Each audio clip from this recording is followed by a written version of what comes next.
निर्मल जनमन सो मोहि पावा और मोहि कपट छल छिद्र न भावा, माने बिल्कुल अंतःकरण शुद्ध हो जाएगा। दूर दराज से आए हुए सभी विद्युत समाज, संत समाज, माताएं बहन, मंदिर प्रांगण में विराजमान मम इष्टदेव सिद्धेश्वर महादेव हनुमान जी महाराज के पावन चरण कमलों में कोट से नमन करते हुए प्रणाम करते हैं, राम राम करते हैं। राम राम सा सबल पाई। 1 मिनट भगवान नाम। सब कर मत खगनायक एहा और करिए राम पद पंकज नेहा। श्री कृष्ण गोविंद हरे मुरारे, हे नाथ नारायण वासुदेवा।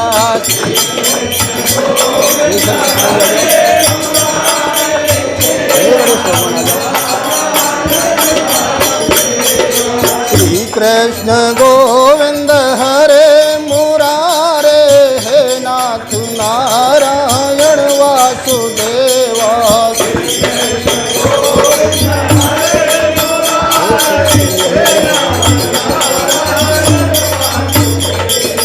बोले गोविंद भगवान की जय। गजाननं भूतगणादिसेवितं कपित्थजम्बो फलचारुभक्षणम् उमासुतं शोकविनाशकारकं नमामि विघ्नेश्वरपादपङ्कजं। चैतन्यं शाश्वतं शान्तं व्योमातीतनिरञ्जनं नादविन्दकलातीतं तस्मै श्रीगुरवे नमः, तस्मै श्रीगुरवे नमः। बोले हम सद्गुरुदेव भगवान की जय। मुझसे पूर्व वक्ताओं ने इस मानव कल्याण के लिए अपनी अपनी मति के अनुसार बहुत ही सुंदर व्याख्यान दिया, जैसा जिसने सीखा, सुना, समझा। और भाई मुझे भी आदेश किया गया है, यद्यपि आप सब विद्वान हैं, महान पुरुष हैं, बुजुर्ग हैं, और मेरा तो भाई ऐसा है जैसे कोई सूर्य उदय होने पर कोई दीपक दिखाए तो उसका कोई प्रकाश नहीं होता, उसी प्रकार से मेरी वाणी है, उसमें कोई प्रभाव नहीं है। परंतु आप तो सब सुलझे हुए पुरुष हो। यहाँ जो प्रसंग चल रहा है वृत्ति का, इस पर थोड़ा विचार करते हैं। अस्त भांति प्रिय सिंधु में नाम रूप जंजाल, और लख निज आत्म रूप को तो हुए तत्काल निहाल। अस्ति भांति प्रिय सतचित आनंद, यह परमात्मा का नाम है, उसे अस्ति भांति प्रिय कहते हैं और सतचित आनंद कहते हैं। ऐसे उस परब्रह्म परमात्मा में नाम और रूप, जितने भी रूप हैं उतने नाम हैं, जितने नाम हैं उतने ही रूप हैं। ये सारे के सारे उस सतचित आनंद ब्रह्म में अध्यस्त हैं, माने वह सबका अधिष्ठान है, सबका आधार है, जिस पर सब टिके हुए हैं। क्या टिके हुए? नाम और रूप। इसी को भगवान ने गीता में कहा, मयि सर्वदम प्रोक्तम सूत्रे मणिगणा। माने जैसे मिट्टी में गड़ा तो गड़े का आकार हुआ और उसका नाम भी हुआ, परंतु उसमें समाहित रहने वाली जो मिट्टी है वह मिट्टी से पृथक घड़े का कोई अस्तित्व नहीं है। माने मिट्टी है तब घड़ा है, घड़े का नाम भी और रूप भी है। उसी प्रकार से एक अखंड अद्वितीय निर्विकार चेतन ब्रह्म में ये सारा ब्रह्मांड प्रतीत होता है। ये माया से कल्पित है अथवा माया का ही कार्य है। इसको जो विद्वान ठीक ठीक समझ जाता है, माया के कार्य का वाद कर देता है, जिसको वाद समाधानीकरण जो कह रहे थे, वाद भी नाम और रूप का ही होता है। नाम रूप का वाद कर देने के बाद में वह एक अखंड अद्वितीय निर्विकार चेतन ब्रह्म ही शेष रहता है। ऐसा जिसको विवेक होता है, जिसकी ऐसी विवेकवती बुद्धि जागृत हो जाती है, वह अपने स्वरूप में स्थित हो जाता है। भगवान शंकर की भी यहाँ बात चल रही थी, तो सती जी को बहुत देर तक समझाया, परंतु सती के नाम और रूप का परित्याग करके अपने स्वरूप में स्थित हुए। शंकर सहज स्वरूप समारा और लाज समाधि अखंड अपारा। परंतु वह समाधि लगी कब थी?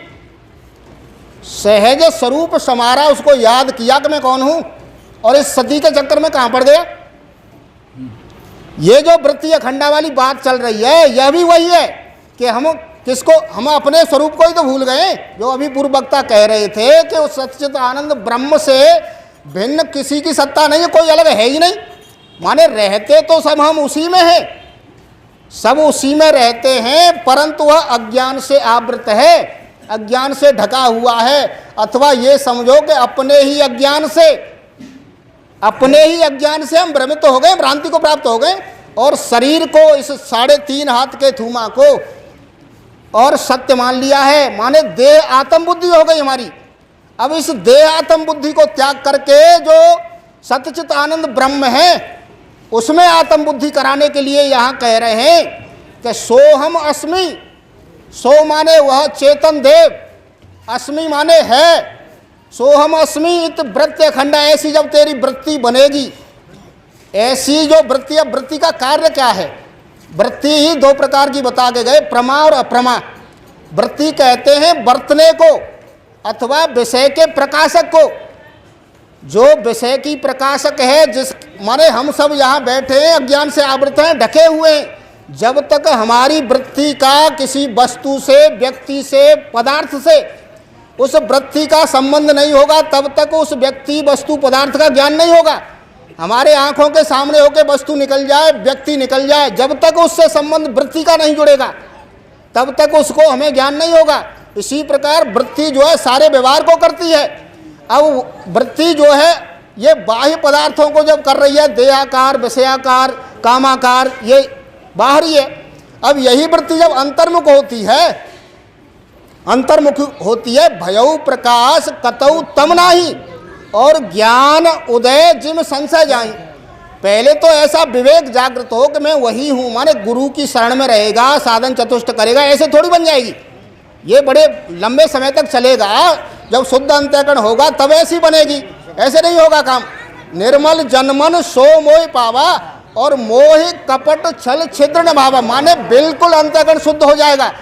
और जो अधिकरण की बात चल रही थी, अधिकरण में एक काल में एक ही अधिकरण है और उस अधिकरण में एक काल में एक ही विषय रहती है।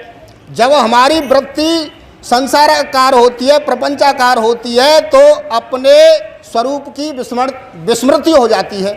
और जब ब्रह्माकार वृत्ति होती है तो ये प्रपंचाकार नहीं होती। इसी को कह रहे हैं कि जहाँ राम तहाँ काम नहीं और जहाँ काम नहीं राम। और कहे कबीर कैसे रहे रवि रजनी एक ठाम, क्योंकि वह अधिकरण एक है। जब स्वरूप स्थिति होती है तो संसार का विस्मरण हो जाता है। माने जागृत अवस्था हुई तो स्वप्न नहीं है और स्वप्न अवस्था है तो जागृत अवस्था नहीं है। इस तरह से स्वरूप की स्थिति होती है। भैया बहुत बढ़िया, वाणी राम राम भाई सबन का।